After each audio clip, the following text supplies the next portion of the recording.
আজকের recipe rice paper dumplings বানাবার জন্য এখানে আমি নিয়ে নিয়েছি বোনলেস চিকেন, ক্যাপসিকাম, টমেটো, পেঁয়াজ এবং আদা, রসুন আর কাঁচা লঙ্কা একসাথে আমি চপিংয়ে চপ করে নিলাম। ফ্রাই প্যানে তেলটা গরম হয়ে গেছে, দিয়ে দিলাম প্রথমে আমি চিকেনটা, তার সাথে দিয়ে দিয়েছিলাম আমি রসুন। চিকেনটা হালকা করে ফ্রাই হয়ে গেছে, তার মধ্যে দিয়ে দিলাম গোলমরিচের গুঁড়ো, নুন, হলুদ, চিনি আর দিয়ে দিচ্ছি চপিং করে রাখা সবজি, দিয়ে একসাথে ফ্রাই করব ভালো করে।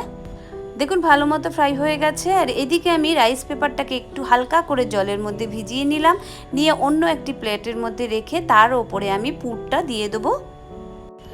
মাঝখানে আমি পুরটা দিয়ে দুপাশ দিয়ে হালকা করে দেখুন আমি ভাঁজ করে দেব।